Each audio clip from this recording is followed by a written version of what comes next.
Cinema ಚಿತ್ರದ ಮಟ್ಟಿಗೆ ಅಂತ ಹೇಳಿದ್ರು ದೊಡ್ಡ ಅಮೌಂಟೇ. ನಮ್ಮ 15 ಲಕ್ಷ ಮತ್ತೆ ಸಬ್ಸಿಡಿ ಮತ್ತೊಂದು ಎಲ್ಲದರಿಂದ we could able to make our we can take back our investment. ಅಲ್ಲಿ ಹಿಂದಿನ ಎಲ್ಲ ಚಿತ್ರಗಳು ಪಾಟೀಲ್ರನ್ನು ಕೇಳಿ ನೋಡಿ, ಜಯಮಾಲ್ ಅವ್ರನ್ನ ಕೇಳಿ, ಎಲ್ಲ ಚಿತ್ರಗಳು ಹಣ ಬಂದಿದೆ. ಯಾಕೆಂದ್ರೆ ಒಂದು ವ್ಯವಸ್ಥಿತವಾದ ರೀತಿಯಲ್ಲಿ ನಾವು ಸಿನಿಮಾಗಳು ಮಾಡಿದ್ದೀವಿ.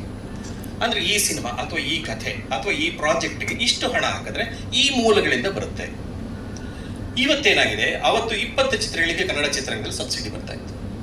ಇವತ್ತು ಸಂಖ್ಯೆ ಹೆಚ್ಚುತ್ತಾ ಹೋಗಿ 200 ಚಿತ್ರಗಳಿಗೆ 10 ಲಕ್ಷ ಸಬ್ಸಿಡಿ ಕೊಡ್ತಾ ಇದ್ದಾರೆ.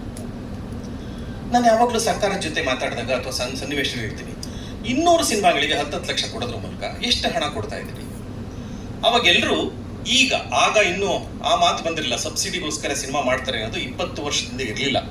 ಆದ್ರೆ ಇವತ್ತು ಪ್ರತಿಯೊಬ್ಬರು ಹೇಳೋದು ಸಬ್ಸಿಡಿಗೋಸ್ಕರ ಸಿನಿಮಾ ಮಾಡ್ತಾ ಇದ್ದಾರೆ. ತಪ್ಪೇನು ಅನ್ನೋ ಪ್ರಶ್ನೆಯನ್ನು ನಾನು ಕೇಳ್ತೀನಿ. ಸಬ್ಸಿಡಿ ಸಿನಿಮಾ ಮಾಡಿದ್ರೆ ತಪ್ಪೇನು? ಆದ್ರೆ ಸಬ್ಸಿಡಿ ತಗೊಳ್ಳೋದು ಒಂದೇ ಉದ್ದೇಶ ಆಗಿದ್ದಾಗ ತಪ್ಪಾಗುತ್ತೆ. ನೀವು ಸಿನಿಮಾ ಮಾಡಿ, ನಾನು ಹೇಳ್ತೀನಿ ನೀವು ಪ್ರಶಸ್ತಿಗೋಸ್ಕರ ಸಿನಿಮಾ ಮಾಡ್ತೀರಾ ಅಂತ ಯಾರನ್ನ ಕೇಳಿದಾಗ ನಾನು ವಾಪಸ್ ಕೇಳ್ತೀನಿ ತಪ್ಪೇನು ಅಂತೀನಿ. ಹೌದು, ನಾನೇ ಪ್ರಶಸ್ತಿ ಬರಬಾರ್ದು ಯಾಕೆ, ನಾನು ಸಬ್ಸಿಡಿ ಯಾಕೆ ಬರಬಾರ್ದು? ಹೌದು, ನೀವು ರ್ಯಾಂಕ್ ಬರಬೇಕು ಅಂತ ತಾನೇ ಎಕ್ಸಾಮಿನೇಷನ್ ಬರೆಯೋದು, ಫೇಲ್ ಆಗ್ಬೇಕು ಅಂತ ಯಾರು ಬರೆಯಲ್ವಲ್ಲ. ಹಾಗಾಗಿ ಅದು ಒಂದು ಉತ್ತೇಜನ ಆಗೋದಾದ್ರೆ, ಇನ್ಯಾರೋ ಕೊಡುವಂತ ಪ್ರೋತ್ಸಾಹದ ಒಂದು ಬೆನ್ನು ಚಪ್ಪಲಿಕೆ ಆಗೋದಾದ್ರೆ ಯಾಕೆ ಆಗ್ಬಾರ್ದು? ನನಗೇನು ಅವಮಾನ ಇಲ್ಲ.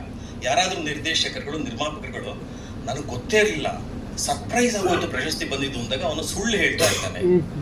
ಯಾಕೆ ಅಂದ್ರೆ ಪ್ರತಿಯೊಂದು ಪ್ರಶಸ್ತಿಗೂ ನೀವು ಅಪ್ಲೈ ಮಾಡ್ಬೇಕು. ಇವತ್ತು ಸಿನಿಮಾದಲ್ಲಿ ಫೀಸ್ ಕಟ್ಬೇಕು. ಅದಕ್ಕೋಸ್ಕರ 12ರಿಂದ 18 ಸಾವಿರ ರೂಪಾಯಿ ಕಟ್ಟರೆ ಮಾತ್ರ ನಿಮಗೆ ನ್ಯಾಷನಲ್ ಅವಾರ್ಡ್ಗೋ ಅಥವಾ ಸ್ಟೇಟ್ ಅವಾರ್ಡ್ಗೋ ನಿಮ್ಮ ಸಿನಿಮಾವನ್ನು ಅಪ್ಲೈ ಮಾಡಕ್ ಸಾಧ್ಯ. ಹಾಗಾಗಿ ಅಷ್ಟೆಲ್ಲ ಅಪ್ಲೈ ಮಾಡಿದವನಿಗೆ ತನಗೆ ಬರಲಿ ಅನ್ನೋ ಆಸೆ ಇರುತ್ತೋ ಇಲ್ವೋ ಸಹಜ, ತಪ್ಪು ಅಂತ ಖಂಡಿತ ಹೇಳಲ್ಲ. ಆದ್ರೆ ನನಗೆ ಸರ್ಪ್ರೈಸ್ ಆಯ್ತು, ನನಗೆ ಗೊತ್ತೇ ಇರಲಿಲ್ಲ ಅಂತ ಅನ್ನೋದು ಒಂದು ರೀತಿಯ ಗೋಸುಂಬೆತನ ಅಂತ ನನಗೆ ಅನ್ಸುತ್ತೆ. ಹಾಗಾಗಿ ಅದಕ್ಕೇನು ಮುಜುಗರ ಪಡಬೇಕಾಗಿಲ್ಲ.